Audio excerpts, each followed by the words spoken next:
नमस्कार बच्चों, मैं रोहित मिश्रा आपके अपने परिवार ट्राई स्टार में स्वागत करता हूं। आशा करता हूं बच्चे आप सभी लोग बहुत ही अच्छे होंगे।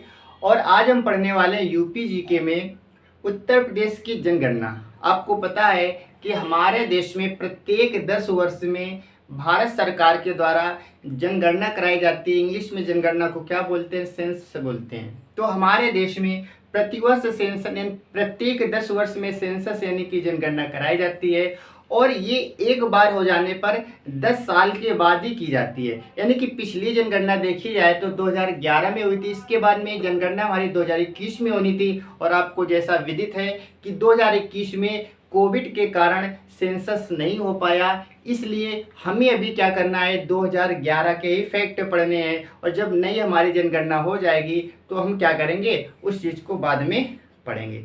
जब तक हमारी नई जनगणना नहीं होती है तो हमारे एग्जाम में पिछले जनगणना का ही डेटा पूछा जाता है। तो 2011 में यूपी में बेसिकली हमें यूपी का पढ़ना है, क्योंकि यूपी जीके में यूपी का पढ़ना है कि यूपी की जनगणना में कैसा क्या परिवर्तन हुआ, कितनी जनसंख्या थी, क्या वृद्धि हुई, सेक्स रेशियो क्या था, ये सारी चीज़ें एक एक करके हम देखने वाले हैं।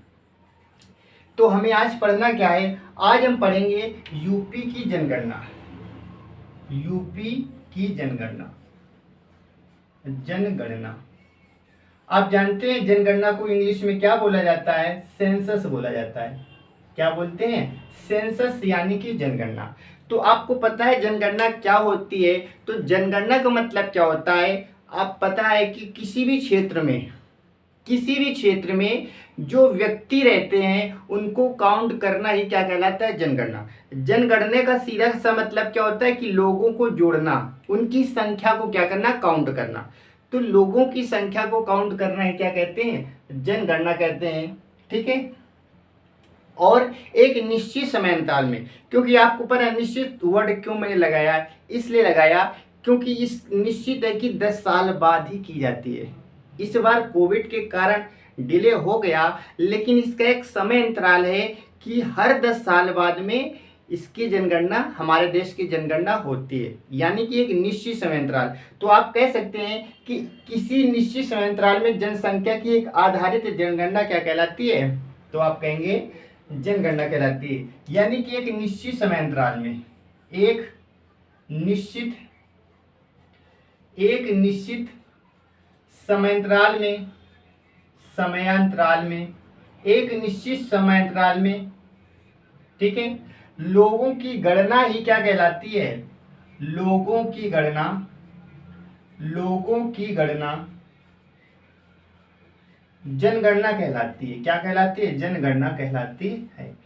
यानी कि एक निश्चित समय अंतराल में, एक निश्चित समय में लोगों की जो काउंटिंग की जाती है, बेसिकली उसी को क्या बोला जाता है? तो आप कहेंगे उसी को बोला जाता है जनगणना, यानी कि सेंसस बोला जाता है।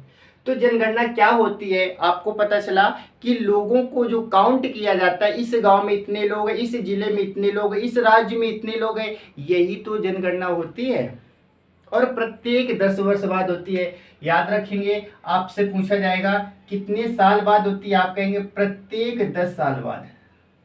प्रत्येक 10 साल बाद होती है।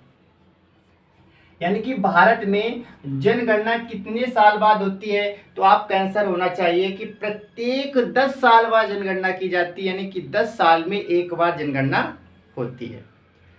तो ये फैक्ट याद रखेंगे। ये फैक्ट आपसे पूछा जाता है कि भारत में या यूपी में कितने साल बाद जनगणना की जाती है? तो आपको बताना है 10 साल बाद की जाती है। ठीक है। इसके बाद में अब हम बात ये करेंगे कि जनगणना की शुरुआत कब से हुई, किसके शासनकाल में हुई, और भारत में जनगणना कब से चली आ रही है, ये सारी चीजें हम देखने वाले हैं। तो याद रखेंगे, पहला पॉइंट आपको याद रखना है कि जनगणना की शुरुआत कब होती है? तो आप कहेंगे इसकी शुरुआत होती है 1872 में। कब होती है? तो आप कहेंगे शुरुआत इसकी हो जाती है 1872 में। 1872 में जनगणना की शुरुआत हो जाती है। तो आपसे क्वेश्चन पूछा जाएगा कि बताइए जनगणना की शुरुआत, यहाँ से 2 क्वेश्चन पूछे जाएंगे।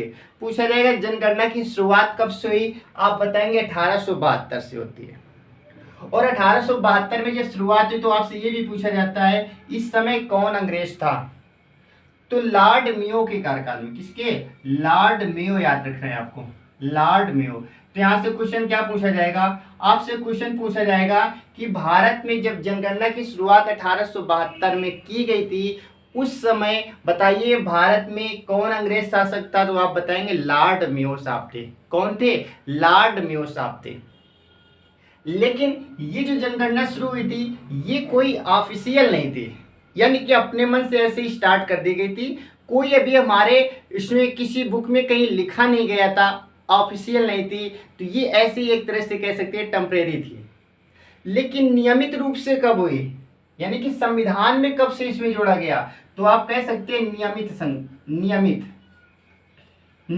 कब से हुई, यानी कि संविधान में कब इसमें जोड़ा गया। अब क्या, क्योंकि ये तो पहले से ही चालू कर दी गई, यानी कि किसी चीज की शुरुआत करते हैं तो एक समय कह सकते हैं ट्रायल के तौर पर शुरुआत कर दिया, लेकिन इसे नियमित रूप से कब बनाया गया। अब ये कब कहा गया कि नहीं, अब भारत में हर 10 साल बाद हो गई, यानी कि स्टे कब लगा दिया गया, मोहर कब लगा दी गई, तो आप कहेंगे मोहर कब लगाई गई, नियमित कब की गई, तो आप कहेंगे 1882 में। कब, 1882 में। और 1882 में जब नियमित की गई तो इस समय कौन थे, तो आप कहेंगे लॉर्ड रिपन साहब थे। कौन थे, लॉर्ड रिपन, याद रहेगा, लॉर्ड रिपन की बात करेंगे। तो सबसे पहले शुरुआत किसके कार्यकाल में होती, तो आप कहेंगे शुरुआत तो हो जाती है, ठीक है, 1882 नहीं, यहाँ पर 1881 याद रखेंगे, 1881 शुरुआत तो होती लॉर्ड मेयो के कार्यकाल में, और नियमित इसे कब कर दिया जाता है, तो याद रखेंगे 1881 लॉर्ड रिपन। ये आपसे सन भी पूछा जाता है और इसमें जो व्यक्ति थे इनके बारे में भी पूछा जाता है। इसमें एक एक चीज याद रखेंगे आपको। 72 में शुरुआत हुई, लॉर्ड मेयो थे। 81 में नियमित कर दी गई, कौन आ गए, लॉर्ड रिपन साहब आ गए, ठीक है, लॉर्ड रिपन साहब इसमें आ जाते हैं। क्या ये चीज आपको क्लियर हो गई क्या, यानी कि बात ये कि भारत में कब शुरुआत हुई, आप बोलेंगे 1872 में। नियमित कब की गई, आप बोलेंगे 1881 में। 72 में कौन था, लॉर्ड मेयो साहब थे। 81 में कौन था, आप बोलेंगे लॉर्ड रिपन साहब थे। क्या इतनी चीजें समझ आ गई क्या, बिल्कुल आगे होंगी। अच्छा, बात ये आती है कि प्रत्येक 10 साल बाद जब भारत में जनगणना की जाती है, तो बताइए जो 2011 में जनगणना हुई थी वो किस नंबर की हुई होगी। आप यहाँ से 10 जोड़ते चले जाएंगे तो आपको पता चल जाएगा, आपको पता चल जाएगा। तो जो 2011 में जनगणना हुई थी वो किस नंबर की जनगणना थी, तो आप बताएंगे वो किस नंबर की थी, तो बताइए 15वीं थी। यानी कि जब 2011 में जनगणना हुई थी, 2011 की जनगणना किस क्रम की थी, तो आप बताएंगे 15वीं थी। कौन सी थी, 15वीं थी। आप यहाँ से जब 10 जोड़ते चले आएंगे ना तो आपको 15वीं ही मिलेगी। तो ये भी क्वेश्चन पूछा जाएगा कि बताइए 2011 की जो जनगणना हुई थी ये किस क्रम की थी, तो आप बताएंगे 15वें नंबर की थी। किस नंबर की थी, 15वें। अब यहाँ से एक क्वेश्चन और पूछा जाता है, यदि आपसे पूछा जाए 2011 में किस नंबर की थी, आप बोलेंगे 15वें। एक क्वेश्चन यहाँ से और बहुत ही इंपॉर्टेंट क्वेश्चन बनता है कि बताइए स्वतंत्रता के बाद कितनी जनगणना हुई, क्योंकि हमें पता है हमारा देश 15 अगस्त 1947 को आज़ाद होता है। इसके पहले भी तो जनगणना शुरू हो गई थी, ये तो 1872 में शुरू हो गई थी। हमारा देश 1947 में आज़ाद हुआ। इसका मतलब क्या हुआ, हमारी आज़ादी के पहले ही हमारे देश में जनगणना की शुरुआत हो गई थी। तो यहाँ से एक क्वेश्चन और पूछा जाता है कि आज़ादी से पहले कितनी जनगणना हो चुकी, और जब हम स्वतंत्र हो गए थे, हम आज़ाद हो गए थे, उसके बाद में कौन सी जनगणना हमारे पास हुई है। तो 15 में से हम क्या करेंगे, डिवाइड करेंगे। तो याद रखेंगे 15 में जब आप डिवाइड करेंगे, ठीक है, तो 7, तो उसमें क्या आप बताएंगे, तो देखिए यहां से आप काउंट करते चले जाएंगे तो आपका आंसर मिल जाएगा, ठीक है। 81 के बाद में 91 से आप जोड़ते रहेंगे तो आपका आंसर आ जाएगा। चलिए अब बात हम कर लेते हैं, इतनी समझ आ गई, ठीक है। इसके बाद में अब बताइए, अगर हम पूछें कि आज़ादी के बाद में भारत की पहली जनगणना कब हुई थी, आज़ादी के बाद में भारत की पहली जनगणना कब हुई थी, तो मैं पता है देश हमारा कब आज़ाद हुआ, आप कहेंगे 1947 में। 1947 में आज़ाद हुआ था, ठीक है। अब लेकिन हम पूछेंगे कि आपसे कि बताइए कि हमारा जब देश आज़ाद हो गए तो पहली अपनी जनगणना कब हुई थी, आज़ादी की पहली जनगणना किस वर्ष मनाई गई, आप क्या बताएंगे। तो आपको यहाँ से जोड़ना पड़ेगा, हालांकि आपको जोड़ना डायरेक्ट याद रख रहे हैं, लेकिन अभी हम जोड़ना सिखा रहे हैं, लेकिन आप फैक्ट को डायरेक्ट याद रखेंगे। 81 में जब आप 10 जोड़ेंगे, 81 था, इसमें 10 जोड़ेंगे 91 हो जाएगा। 91 में जब 10 जोड़ेंगे 2001 हो जाएगी, 2001 में आप क्या करेंगे, ठीक है। लेकिन हमें क्या करना है, हमें 1881 चलना है ना, तो 1881 से भी 2000 कैसे आ जाएगा। अभी तो हमारे पास 1891 आएगा। 1891 के बाद में क्या आएगा, आप कहेंगे 1891 में फिर से 10 जोड़ेंगे तो आ जाएगा क्या, 1901 आ जाएगा। 91 में जब आप 10 जोड़ेंगे तो 1900 क्या आएगा, 1 आ जाएगा। 1901 के बाद में क्या आएगा, तो आप कहेंगे 1901 के बाद में आएगा 1911। 1911 के बाद 1921, 1921 के बाद में आप कहेंगे 1931 आएगा। 1931 के बाद में 41 आएगा, और 41 के बाद में क्या आएगा, आप कहेंगे 51 आएगा। यानी कि यहाँ तक तो हमारा देश आज़ाद नहीं था, और 51 में आ चूंकि आप जानते हैं 1947 में भारत आज़ाद हो गया था। तो बताइए आज़ादी के बाद में किस सन में मनाया होगा, तो आप कहेंगे 1991 में। 1991 में। इस फैक्ट को आपको डायरेक्ट याद रखना है कि आज़ादी की पहली जनगणना, आज़ादी की पहली जनगणना, आज़ादी की पहली जनगणना। तो बताइए आज़ादी की पहली जनगणना आपसे पूछा जाए तो आप क्या कहेंगे, 1951, क्योंकि 41 के बाद सीधे 51 में जाएंगे, और हमारा देश आज़ाद क्या हुआ था, 41 के बाद हुआ था ना, तो हम किस में पहुंचेंगे, 51 में पहुंचेंगे। किस में पहुंचेंगे, 51 में। ठीक है, तो यहाँ से 2 क्वेश्चन मिल गए। एक तो हमें पता चला हमारी आज़ादी का कौन सा, तो आप कहेंगे 51 में। यहाँ पर देखेंगे 81 से 91 में जाएंगे, 1 2 3 4 5 6 7। इससे इसका मतलब क्या हुआ, इसका मतलब हमारे देश आज़ाद होने से पहले 1 2 3 4 5 6 7 जनगणना हो चुकी थी। यानी कि आज़ादी से पहले कितनी हो गई थी, तो आप कहेंगे आज़ादी से पहले, आज़ादी से पहले, आज़ादी से पहले कितनी हो गई थी, तो आप कहेंगे आज़ादी से पहले कितनी हो गई थी, 7 हुई थी ना। 1 2 3 4 5 6 7, तो आप कहेंगे 7 हो चुकी थी। ठीक है, आज़ादी के पहले आपसे पूछा जाए कि बताइए आज़ादी से पहले कितनी जनगणना हो चुकी थी, आप कहेंगे 7। टोटल कितनी हुई, 15। अगर हम आपसे पूछें कि आज़ादी के बाद में जो 2011 की जनगणना हुई कौन सी थी, तो आप कहेंगे 15वीं थी। लेकिन आज़ादी के बाद भारत में अब तक कितनी जनगणना हो चुकी, तो आप कहेंगे 15 में 7 घटा दीजिए 8। यानी कि आज़ादी से पहले हो गई बात, और आज़ादी के बाद पूछा जाए, आज़ादी के बाद, आज़ादी के बाद में भारत में कितनी जनगणना हो गई, तो आप कहेंगे 8। कितनी कहेंगे, 8। यानी कि 2011 की जो जनगणना थी वे 8वें नंबर की थी आज़ादी के स्तर पर देखा जाए। वैसे ओवरऑल में क्या थी, 15 थी। तो इतनी चीज़ें एक बार आपको फिर से याद करनी, क्योंकि अपना उद्देश्य रहता है कि जो भी चीज़ें बताई जाए वो सारी चीज़ें आपको क्लास में ही याद हो जाए। ठीक है, चलिए तो सबसे पहले बात करेंगे जनगणना की। बात करें जनगणना क्या होती है, लोगों की संख्या एक निश्चित समय अंतराल में जो लोगों की गणना की जाती है उसी को हम बोलते हैं जनगणना। भारत में इसकी शुरुआत 1872 में लॉर्ड मेयो के कार्यकाल में होती है, लेकिन वो टेम्परेरी होती है। 1881 में लॉर्ड रिपन साहब आते हैं, और इनके समय क्या होता है, इनके समय जो जनगणना होती है इसको एक नियमित कर दिया जाता है, नियमित कर दिया जाता है। ठीक है, और नियमित की जाता है, और यहाँ पर ये बोला जाता है कि भारत में प्रत्येक 10 साल बाद जनगणना होगी। तो कितने साल बाद होती है, आप कहेंगे 10 साल बाद। ठीक है, अच्छा बात ये हो गई कि 81 में शुरुआत हो गई और 2011 की अंतिम थी। ये भी क्वेश्चन आएगा कि बताइए भारत की अंतिम जनगणना कब हुई, तो आप कहेंगे 2011 में। अंतिम कब हुई, 2011 में। तो भारत में अब तक कितनी जनगणना हो चुकी, आप कहेंगे 15। कितनी कहेंगे, 15।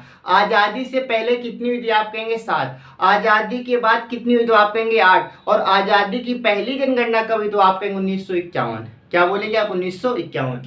तो क्या ये सारी चीज़ें आपको समझ आ गई क्या, आई होप सारी चीज़ें आपको समझ आ गई होंगी। और एक एक फैक्ट आपको याद रखना ही पड़ेगा, ये सारे क्वेश्चन पूछे जाते हैं आपसे। ठीक है, तो हमें क्या करना है, एक एक करके सारी चीज़ें हम देखने वाले हैं, आपको कुछ भी मिस नहीं करना है। जितने भी पॉइंट लिखे जाएंगे वो सारे पॉइंट आपको क्या करना है, कैच करना है, वो सारी चीज़ें आपको याद करनी है। ठीक है, चलिए अब हम बात करते हैं, कुछ और पॉइंट्स देख लेते हैं। जैसे हमारे पास बात ये आती है,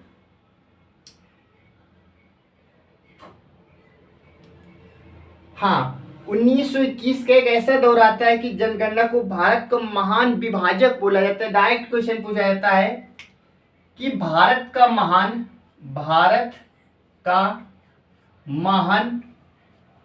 विभाजन वर्ष, विभाजन वर्ष। आपसे क्वेश्चन पूछा जाएगा कि वह कौन सी जनगणना थी जिसमें भारत में सबसे ज्यादा वृद्धि हो गई। वह कौन सी जनगणना थी जिसमें भारत की जनगणना में सबसे ज्यादा वृद्धि हुई। उसी को लैंग्वेज में क्या बोला जाता है, महान विभाजन। इसमें बहुत विभाजन हुआ, इसमें जनसंख्या की वृद्धि सबसे ज्यादा हुई। तो आप कहेंगे वो समय हमारे पास सबसे पहले वर्ष पूछा जाए तो आप बताएंगे 1921। क्या बताएंगे, 1921। अगर आपसे पूछा जाए कौन सी नंबर की थी, आप कहेंगे 5वीं जनगणना थी। कौन सी थी, 5वीं। आपसे दोनों क्वेश्चन पूछे जाते हैं कि भारत की वह कौन सी जनगणना है जिसमें महान विभाजन, भारत में सबसे ज्यादा वृद्धि, आप कहेंगे 5वीं। सन पूछा जाएगा तो आप कहेंगे 1921। क्या बोलेंगे आप, 1921। ठीक है, 1921 आप बोलने वाले हैं। चलिए, अब इसके बाद में ये चीजें आपको समझ आ गई होंगी। ठीक है, और इसमें वृद्धि दर कितनी रही तो याद रखेंगे, इसमें वृद्धि दर रही थी। अगर ये भी आपसे हो सकता है पूछ ले तो आपको बताना इसमें वृद्धि दर कितनी रही थी। तो आप कहेंगे वृद्धि दर 31% हो गई थी। कितनी हो गई थी, 31% हो गई थी।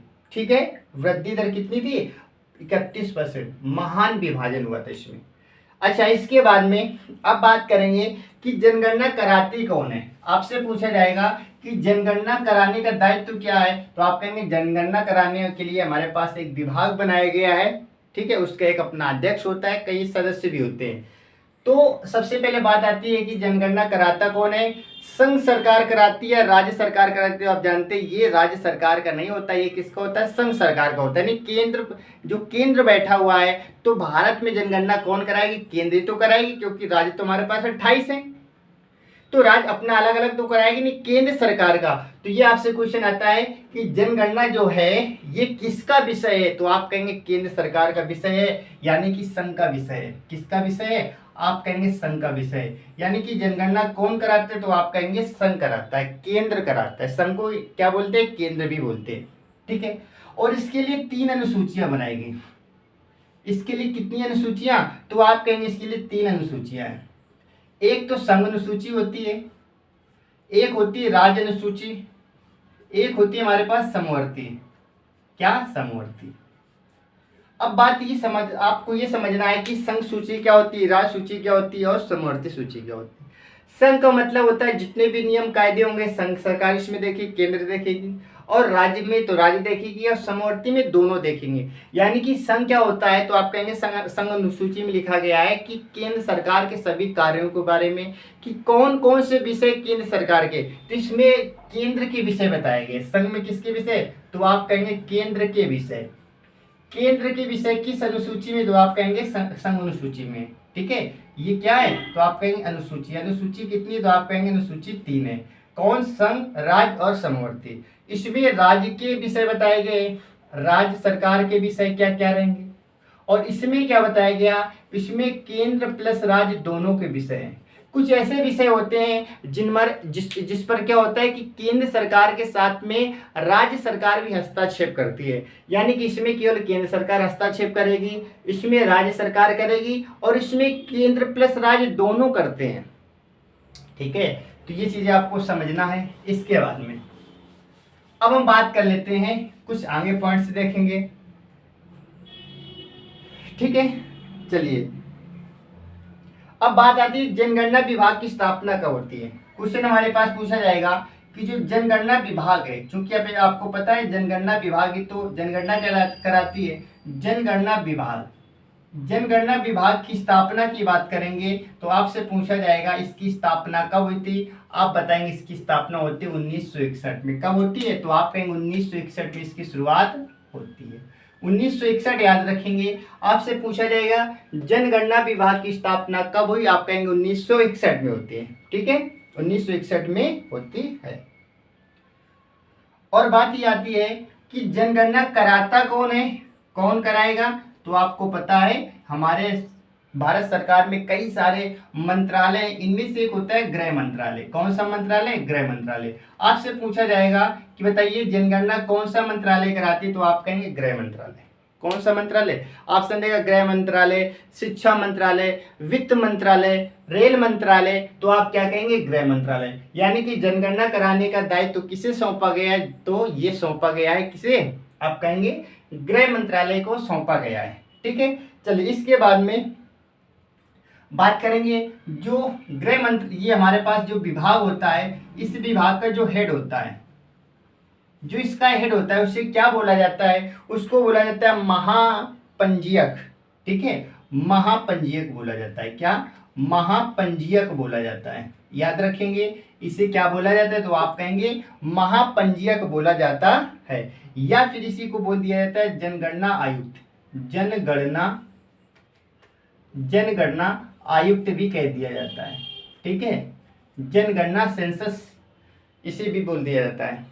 तो देखिए कराएगा कौन? गृह मंत्रालय। इसकी स्थापना 1961 में। इसका मुखिया कौन कहलाता है? आप कहेंगे उसे महापंजीयक भी कहते हैं और जनगणना आयुक्त भी कहते हैं। ठीक है, यहाँ तक चीजें क्या क्लियर हो गई? क्या आई होप यहाँ तक चीजें क्लियर हो गई होंगी।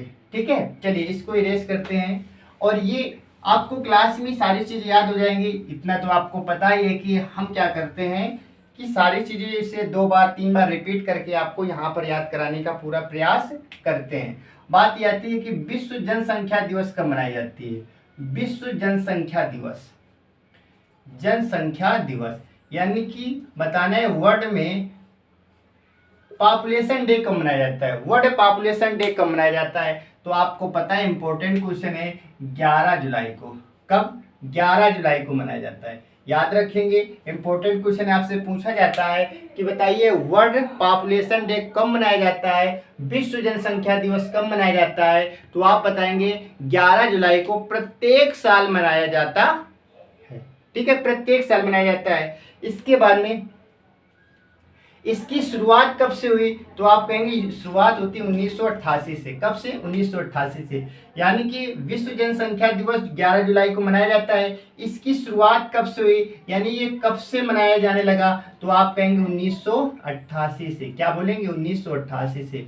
यानी कि 1988 से प्रत्येक साल अब बोला गया कि भारत विश्व में क्या होगा? 11 जुलाई को विश्व जनसंख्या दिवस मनाया जाएगा। ऐसा क्यों हुआ? क्योंकि 11 जुलाई की ही बात करें, 11 जुलाई 1987 यानी कि 1 साल पहले यूगोस्लाविया, एक हमारा क्या पड़ता है कंट्री है यूगोस्लाविया,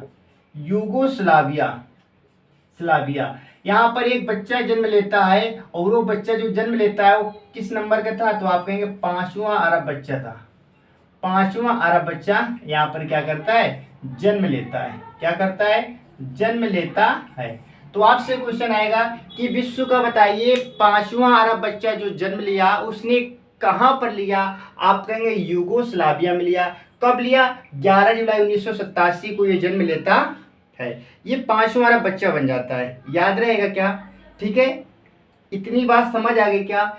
विश्व जनसंख्या दिवस कब मनाते हैं? 11 जुलाई को मनाते हैं। इसकी शुरुआत कब हुई? 1988। 1988 के पहले 1 साल पहले क्या हुआ था? 11 जुलाई 1987 को यूगोस्लाविया में एक बच्चा जन्म लेता है जो 5वां अरब बच्चा होता है, 5वां अरब बच्चा बन जाता है। ठीक है, आई होप इतनी चीजें आपको क्लियर हो गई होंगी। ठीक है, तो चलिए अब इसके बाद में और कुछ हम देखेंगे। अगला हमारे पास फैक्ट क्या है? जनसंख्या में प्रथम स्थान यूपी का। आपको पता है कि भारत में 28 राज्य हैं और 8 केंद्र शासित प्रदेश हैं। अगर जनसंख्या की दृष्टि से देखा जाए यूपी सबसे नंबर 1 पर आता है, यानी उत्तर प्रदेश में सबसे ज्यादा जनसंख्या। तो जनसंख्या की दृष्टि से भारत का कौन सा सबसे बड़ा राज्य? आप कहेंगे यूपी। ये आपको बात याद होगी, लिख लेते इसे भी। यानी कि जनसंख्या में प्रथम स्थान, जनसंख्या में प्रथम स्थान। ठीक है, कहाँ? तो आप कहेंगे भारत में। यानी कि भारत में जनसंख्या में प्रथम स्थान किसका है? तो आप कहेंगे अपने यूपी का, उत्तर प्रदेश का। तो उत्तर प्रदेश जनसंख्या के मामले में पहले स्थान पर आता है। और मैंने आपको बताया था, याद करने का प्रयास कीजिए, यूपी की जनसंख्या कितनी है? मैंने आपको बताया था 19.98 बताया था, लगभग में बताया था 20 करोड़। तो यूपी की जनसंख्या कितनी है? तो आप कहेंगे 19.98 करोड़। या फिर आप लगभग में कह सकते हैं 20 करोड़। क्या कह सकते हैं? 20 करोड़ कह सकते हैं। इतनी बात क्लियर हो गई क्या? इतनी बात क्लियर हो गई होगी, ठीक है। तो जनसंख्या में यूपी का कौन सा स्थान है? आप कहेंगे पहला स्थान है। यूपी की जनसंख्या कितनी है? तो आप कहेंगे लगभग 20 करोड़ है। अगर इसमें हम पूछ लें आपसे कि बताइए क्षेत्रफल में, क्षेत्रफल में कौन है प्रथम स्थान पर? तो क्षेत्रफल में यदि पूछा जाए यूपी का स्थान, यूपी का स्थान, क्षेत्रफल में यूपी का स्थान क्या है? तो आप कहेंगे क्षेत्रफल में यूपी का स्थान आता है 4th नंबर पर। किस नंबर पर? 4th नंबर पर आता है। अब बात ये आती है कि प्रथम कौन है? क्षेत्रफल में प्रथम कौन है? तो आप अच्छे से जानते होंगे, प्रथम है राजस्थान। कौन है? राजस्थान। यानी कि क्षेत्रफल की दृष्टि से भारत का पहला राज्य कौन सा है? राजस्थान है। यूपी की क्या है रैंक? तो आप बताएंगे 4th नंबर पर, चौथे नंबर पर है, ठीक है। अच्छा, इसके बाद में इतनी बातें क्लियर हो गई होंगी।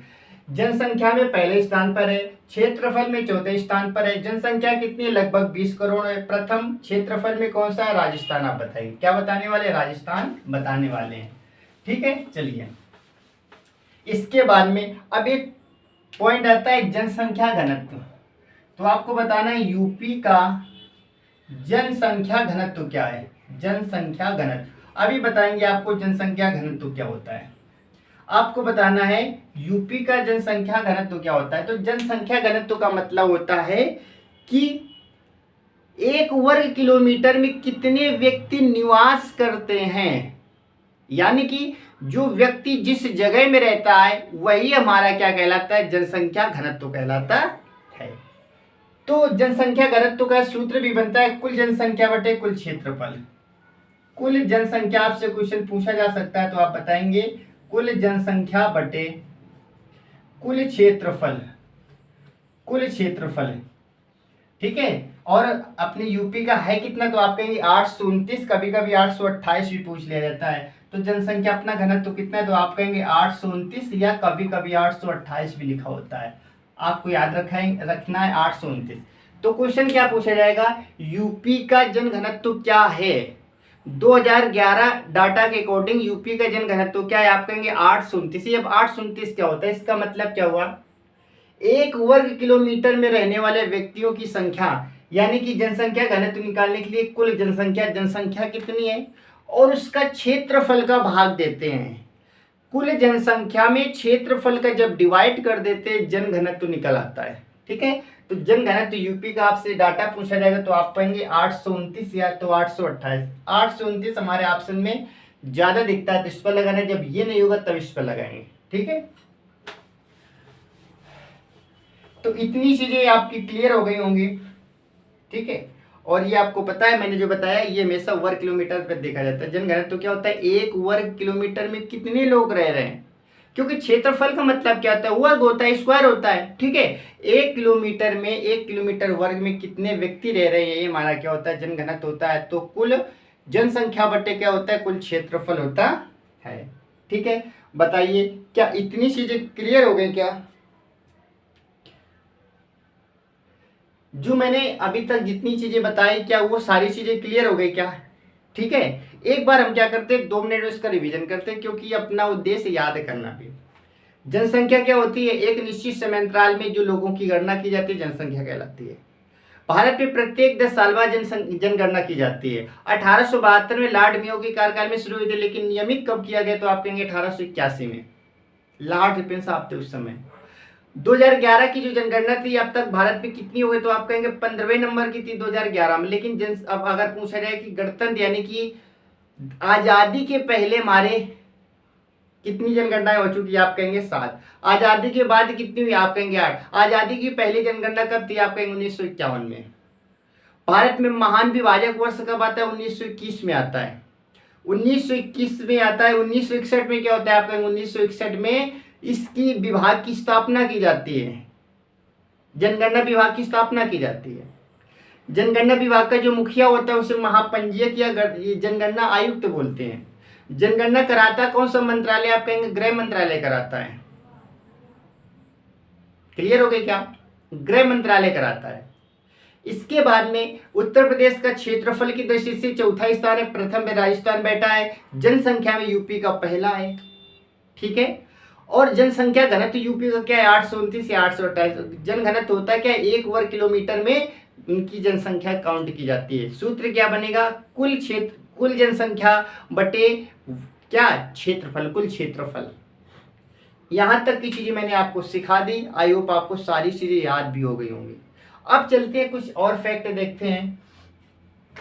अब हम भ्रमण करेंगे अपने जिला की तरफ कि कौन सा जिला कैसा प्रथम है, जनसंख्या कहाँ कम है कौन सी ज्यादा, ये सारी चीजें हम देखने वाले हैं। तो पहला क्वेश्चन, यूपी की सर्वाधिक जनसंख्या घनत्व वाले जनपद। यूपी के क्वेश्चन, यूपी के सर्वाधिक जन घनत्व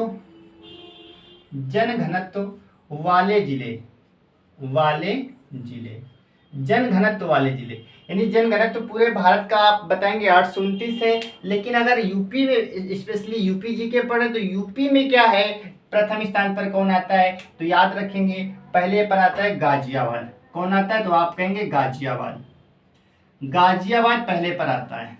आपसे यही क्वेश्चन पूछा जाएगा, आप बताएंगे गाजियाबाद। और भी याद कर लेंगे, दूसरे नंबर पर क्या आता है वाराणसी आता है, तीसरे नंबर पर क्या आता है तो आप कहेंगे लखनऊ आता है, फिर भदोही जिला आता है। लखनऊ के बाद में क्या भदोही। ठीक है, ये कब के आंकड़े आप कहेंगे 2011 के। तो यूपी के अगर जन घनत्व की बात करें जिलों में तो पहले नंबर पर गाजियाबाद आता है, दूसरे नंबर पर बनारस वाराणसी आता है, लखनऊ भदोही। ठीक है, हालांकि आपसे ये पूछा नहीं जाएगा लेकिन लिख लेते हैं क्या 3971 ठीक है वर्ग किलोमीटर। हालांकि आपसे ये पूछा नहीं जाएगा। ठीक है, 2305 और इसका क्या रहेगा 1816 और इसका 1555 ये रहने वाला है। ठीक है, हालांकि आपको ये याद करने की जरूरत नहीं, हाँ जरूरत पड़े तो इसका याद कर लेना, इसका पूछा जा सकता है कि यूपी की सर्वाधिक जनघनत्व वाला जिला कौन सा है, आप कहेंगे गाजियाबाद। यानी कि गाजियाबाद का सीधा सा मतलब हो गया क्षेत्रफल कम लोगों की संख्या ज्यादा। और पूछ लिया जाए तो आप बताएंगे 3971 क्या होगा इसका जनघनत्व हो जाएगा। ठीक है, तो ये रहा अपना कि गाजियाबाद। तो गाजियाबाद यूपी में प्रथम स्थान पर पाया जाता है किस मामले में, तो आप कहेंगे जनघनत्व के मामले में पहले स्थान पर आता है। अब हम बात करेंगे कि यूपी में न्यूनतम, अभी तक इसमें अधिकतम देखा, आप देखेंगे जन घनत्व में यूपी में न्यूनतम जन घनत्व ठीक है जन घनत्व वाला जिला। अभी तक मैंने अधिकतम आपको बताया, अब आपको बताने न्यूनतम यानी कि सबसे कम कहां पर है, तो आप कहेंगे ललितपुर में। कहां पर, ललितपुर सबसे नीचे है, ललितपुर। दूसरे नंबर पर क्या आएगा तो आप कहेंगे सोनभद्र। कभी कभी ऐसा होता है कि ऑप्शन में ललितपुर नहीं लिखता होता है तो सोनभद्र की तरफ जाना पड़ता है। हमीरपुर तीसरे नंबर पर आप बोलेंगे हमीरपुर और चौथे नंबर पर आप बोलेंगे महोबा। क्या बोलेंगे, महोबा। बात ललितपुर की करेंगे, इसके केवल फैक्ट देखेंगे 242, बाकी किसी का फैक्ट नहीं देखने वाले क्योंकि पूछा नहीं जाएगा। तो आपसे पूछा जाएगा उत्तर प्रदेश में न्यूनतम जनघनत्व वाला जिला कौन सा है, आप बताएंगे कौन सा है, ललितपुर। अधिकतम किसमें, तो आप कहेंगे गाजियाबाद। तो गाजियाबाद ललितपुर तो आपको याद रखना है, गाजियाबाद ललितपुर यानी कि अधिकतम जनघनत्व किस जिले का है, तो आप कहेंगे अधिकतम कहाँ का है, आप कहेंगे अधिकतम हमारा रहने वाला है किसका, गाजियाबाद का। और न्यूनतम कहाँ का रहने वाला है, तो आप कहेंगे न्यूनतम रहने वाला ललितपुर। तो ललितपुर और गाजियाबाद आपको याद रखना है। और किस मैटर में, तो आप कहेंगे याद रखना है आपको,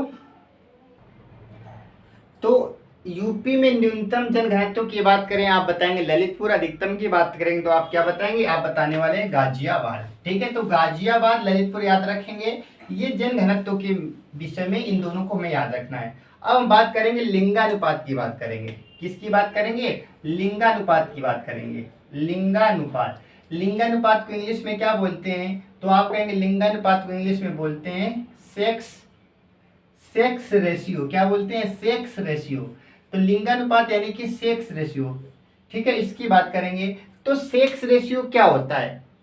सेक्स रेशियो में ये देखा जाता है कि 6 वर्ष तक के जो बच्चे होते हैं, 6 वर्ष तक के जो बच्चे होते हैं उनकी जो काउंटिंग की जाती है उसको हम बोलते हैं लिंगानुपात।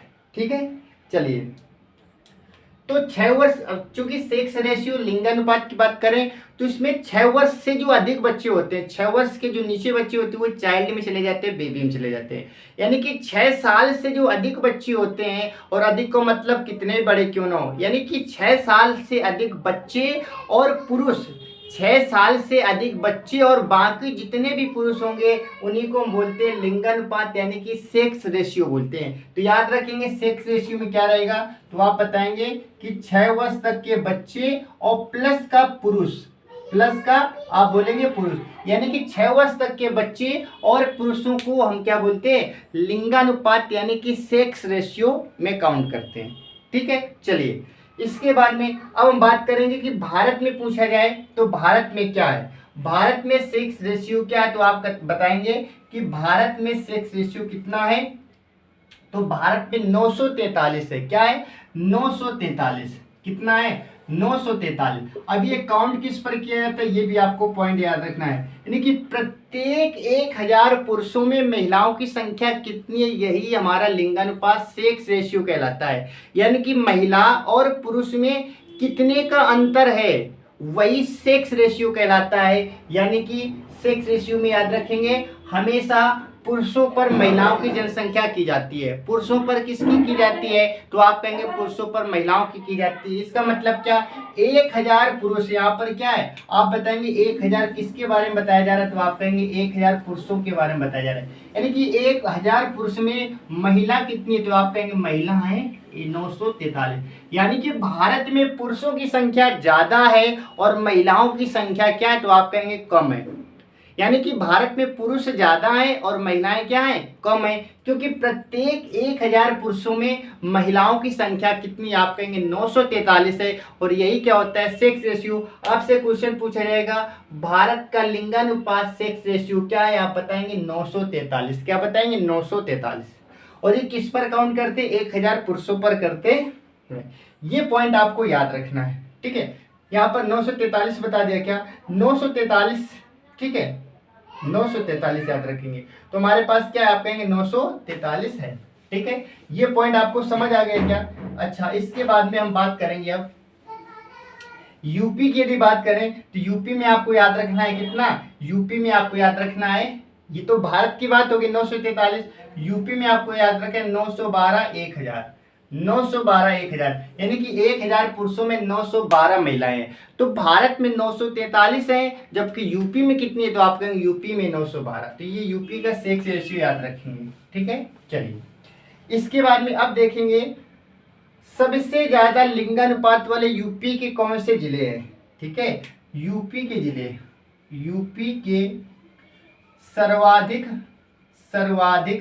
यूपी के सर्वाधिक लिंगानुपात वाले जिले, लिंगानुपात वाले जिले,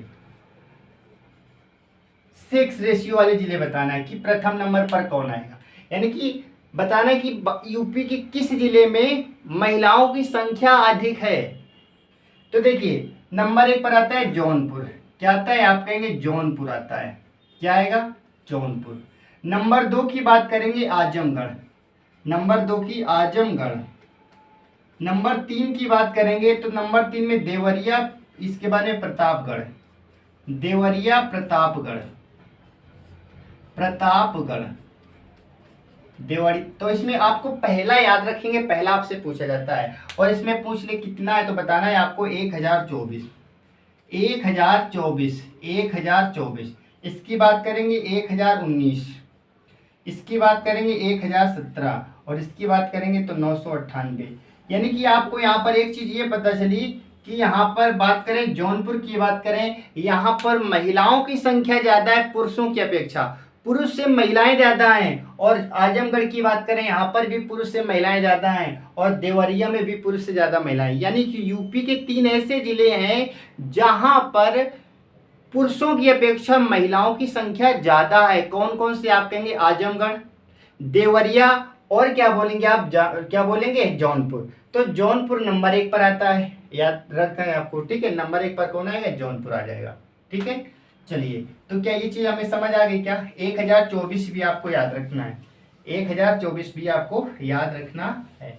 ठीक है, इसके बाद में ये तो अधिकतम की बात होगी। अब हम न्यूनतम देख लेते हैं। न्यूनतम लिंगानुपात, लिंगानुपात किसका? तो आप कहेंगे यूपी का। यूपी के जो जिले हैं, यूपी के जो जिले हैं न्यूनतम आपको बताना है, तो सबसे नंबर पर कौन सा आएगा? तो आप कहेंगे गौतम बुद्ध नगर। क्या बोलेंगे आप बोलेंगे गौतम बुद्ध नगर। गौतम बुद्ध नगर, गौतम बुद्ध नंबर आता है। इसके बाद में फिर आएगा हमीरपुर या बागपत, ये सेम है। बागपत बोले या हमीरपुर बोले, इनकी संख्या क्या है? तो आप कहेंगे सेम है, हमीरपुर। इसके बाद में कानपुर, बांदा, मथुरा। कानपुर, बांदा, मथुरा। कानपुर, बांदा, मथुरा। और इसके बाद में औरैया, औरैया। ठीक है, औरैया। तो इनसे यदि आपसे जनसंख्या पूछी जाए कितनी है, तो आपको बताना है 851। यहाँ पर है 851। ठीक है, 851 और यहाँ पर 861। और इसमें आप बात की जाए तो 863, 863 और यहाँ पर 864।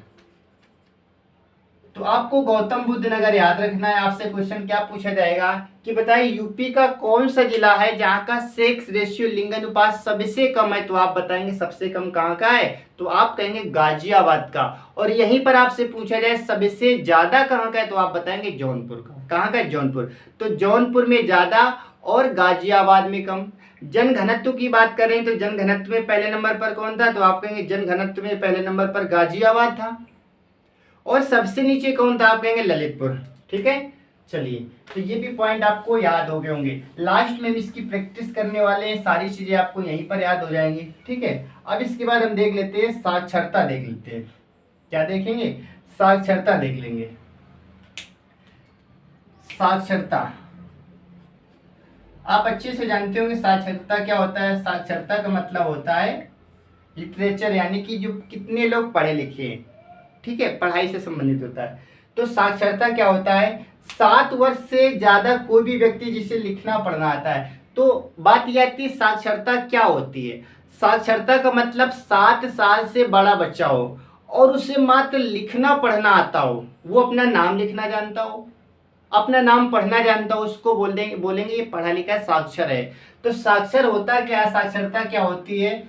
7 वर्ष से अधिक, 7 वर्ष से अधिक व्यक्ति होना चाहिए, वह पढ़ना लिखना जानता हो, पढ़ना लिखना जानता हो। यानी कि 7 वर्ष से अधिक बच्चा हो और पढ़ना लिखना जानता हो, उसे हम बोलेंगे साक्षरता। तो भारत में साक्षरता आंकड़े कैसे देखे जाते हैं? बच्चा 7 वर्ष का क्या अपना नाम लिख पाता है, लिख पाता है, उसे बोलेंगे साक्षर है। ठीक है, पढ़ना लिखना जानता है, उसे हम क्या बोलेंगे? साक्षर है।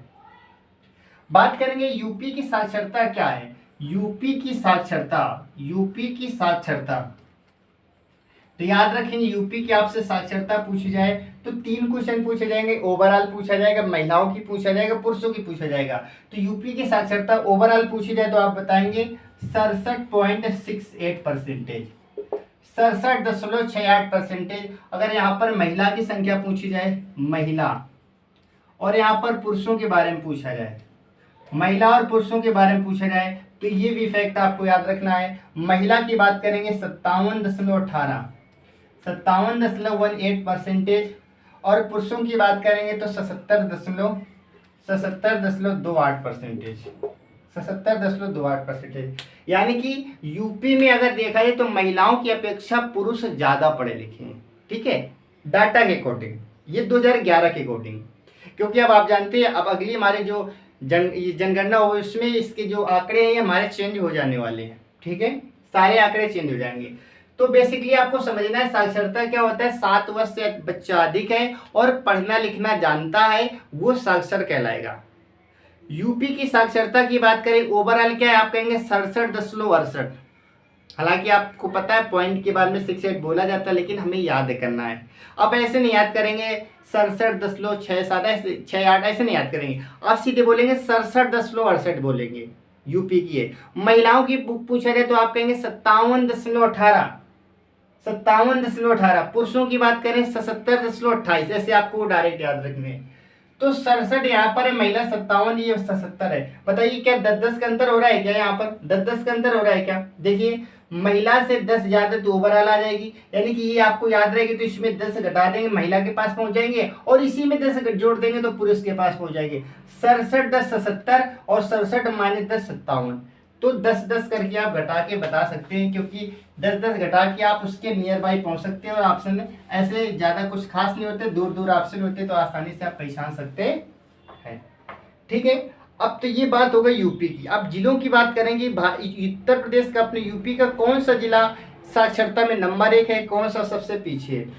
ठीक है, यूपी के सर्वाधिक बात करेंगे। यूपी के सर्वाधिक साक्षरता वाले जिले, साक्षरता वाले जिले, यूपी के सर्वाधिक साक्षरता वाले जिले आपको बताना है। तो गौतम बुद्ध नंबर 1 पर आता है, गौतम बुद्ध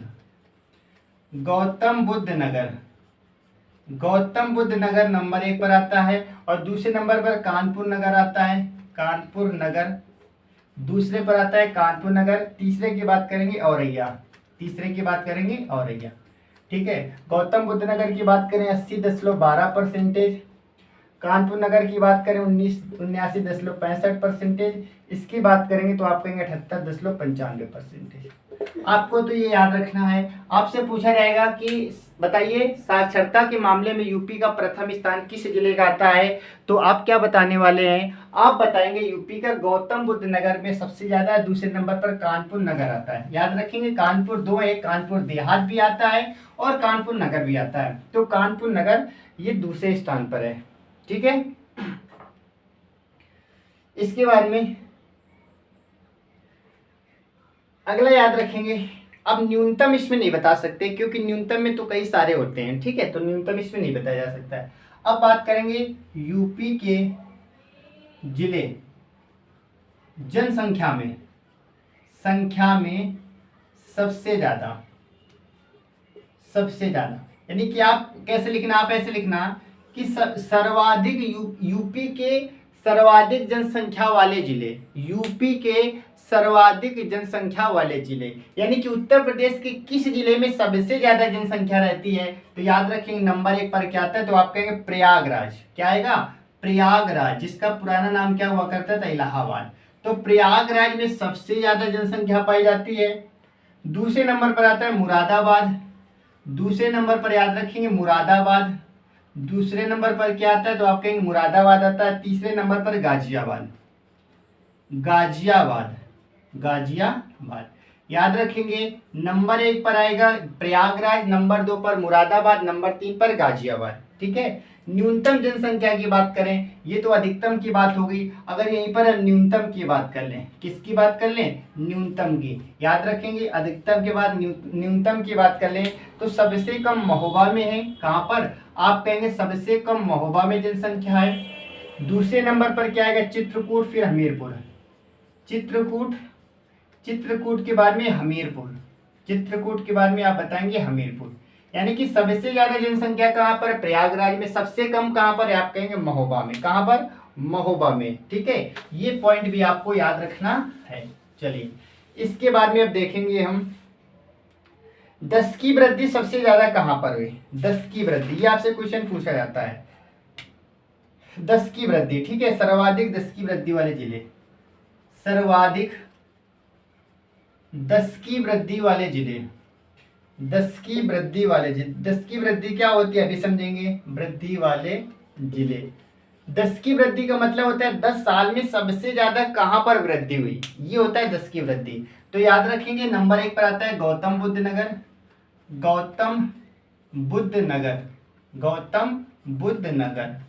और नंबर 2 पर आता है गाजियाबाद श्रावस्ती, गाजियाबाद। फिर आता है श्रावस्ती, क्या आएगा? तो आप कहेंगे श्रावस्ती। तीसरे नंबर पर आता है श्रावस्ती। ठीक है, ये हो गया। अब इसके बाद में यहीं पर हम देख लेते हैं न्यूनतम, अधिकतम के बाद सर्वाधिक के बाद न्यूनतम देख लेते हैं। ठीक है, न्यूनतम देख लेंगे। न्यूनतम याद रखेंगे नंबर 1 पर कानपुर नगर, कानपुर नगर। नंबर 1 पर कानपुर नगर, हमीरपुर बागपत, हमीरपुर, हमीरपुर के बाद में आपको बताना है बागपत। क्या बताना है? बागपत। ठीक है, तो इस प्रकार से हमारी यूपी की जनगणना क्या होती है? कंप्लीट हो जाती है। ठीक है, कंप्लीट हो जाती है। यदि आप इसमें इसका परसेंटेज देखना चाहे तो परसेंटेज भी देख सकते हैं। 49.1%। हालांकि आपसे परसेंटेज नहीं पूछा जाएगा, लिख लेते हैं फिर भी 49.1%। बाकी का नहीं देखेंगे, जो नंबर 1 पर बैठा है उसका देखेंगे। इसका देखेंगे 9.9% है। ठीक है, तो देखिए यूपी में 10 की वृद्धि देखा जाए, सबसे ज्यादा वृद्धि किस जिले में हुई? तो आप बताएंगे गौतम बुद्ध नगर में लोगों की जनसंख्या में ज्यादा इंक्रीज हुआ। और सबसे कम डिक्रीज कहाँ हुआ? तो कहेंगे सबसे कम कानपुर नगर में। तो कानपुर नगर में सबसे कम, सबसे ज्यादा कहाँ पर? आप बताएंगे कौन सा? गौतम बुद्ध नगर। तो इस प्रकार से हमारा ये चैप्टर कंप्लीट हो जाता है। अब हम क्या करेंगे, एक बार 5 मिनट में इसका रिविजन करने वाले हैं। ठीक है, रिविजन करने वाले, इसके बाद हमारा टॉपिक कंप्लीट हो गया। तो मैंने सबसे पहले आपको बताया जनगणना क्या होती है। एक समय अंतराल में, एक निश्चित समय अंतराल में लोगों को काउंट करना है, क्या कहलाता है? जनगणना कहलाता है। इसकी शुरुआत कब हुई? तो आप बताएंगे 1872 में शुरुआत हुई। इस समय कौन थे? आप कहेंगे मेयो साहब थे। लेकिन नियमित की बात करें 1881 में नियमित जनगणना होती है, नियमित। और इस समय कौन थे? तो आप बताएंगे लॉर्ड रिपन साहब थे। कौन थे? लॉर्ड रिपन साहब थे। ठीक है, अच्छा, इसके बाद में 1961 में क्या होता है? 1961 में इसके लिए एक विभाग बनता है, और ये किसके अंतर्गत आता है? तो आप कहेंगे आता है गृह मंत्रालय के अंतर्गत। किस मंत्रालय के अंतर्गत? गृह मंत्रालय के अंतर्गत। इसका जो मुखिया होता है महापंजीयक कहलाता है। क्या कहलाता है? आप कहेंगे महापंजीयक कहलाता है, या इसी को बोलते हैं क्या? जनगणना आयुक्त बोलते हैं, जनगणना आयुक्त बोलते हैं इसे। ठीक है, 1921 के दौर में क्या होता है? 1921 में महाविभाजन आता है। इसके बाद में जनसंख्या में देखेंगे यूपी प्रथम स्थान पर आता है। और यदि यूपी का हम देखें क्षेत्रफल में, एरिया में देखें, तो एरिया में 4th नंबर पर आता है। किस नंबर पर आता है? आप कहेंगे 4th नंबर पर आता है। ठीक है, अच्छा, इसके बाद में अब बात करेंगे कि लिंगानुपात, भारत की बात करें लिंगानुपात, तो आप कहेंगे भारत का लिंगानुपात क्या है? 943 1000 में से। लेकिन अगर यूपी की बात करें तो आप बताएंगे 912 1000 में से। 1000 में से आप क्या बताएंगे? 912 बताएंगे। जनसंख्या में प्रथम कौन सा है? तो आप कहेंगे जनसंख्या में पहले स्थान पर आता है प्रयागराज। क्या आता है? प्रयागराज। और सबसे कम क्या आता है? तो आप बताएंगे सबसे कम आता है जनसंख्या सबसे कम महोबा की। कहाँ की? तो आप बताएंगे महोबा की। तो इसमें जितने महत्वपूर्ण पॉइंट थे मैंने आपको एक एक करके बताया, और पूरी कोशिश की कि आपको क्लास में याद हो जाए। ठीक है, तो इस प्रकार से ये हमारा टॉपिक कंप्लीट हो जाता है। यूपी जीके के हम एक दिन में, एक क्लास में एक टॉपिक को कंप्लीट करने वाले हैं। ठीक है, आई होप आपको ये क्लास अच्छी लगी होगी। और यदि यह क्लास अच्छी लगी है तो आप क्या करें, कमेंट करके इस क्लास के बारे में ज़रूर बताएं। क्या ये क्लास आपके लिए हेल्पफुल हो रही है? इस चीज़ को कंटिन्यू रखा जाए या ना रखा जाए, तो ये चीज़ें आपको बतानी ज़रूर है। और क्लास को लाइक ज़रूर करें। ठीक है, तो ठीक है, अब मिलते हैं हम अपने नेक्स्ट वीडियो में। तब तक के लिए धन्यवाद। बाय बाय, टेक केयर, जय हिंद।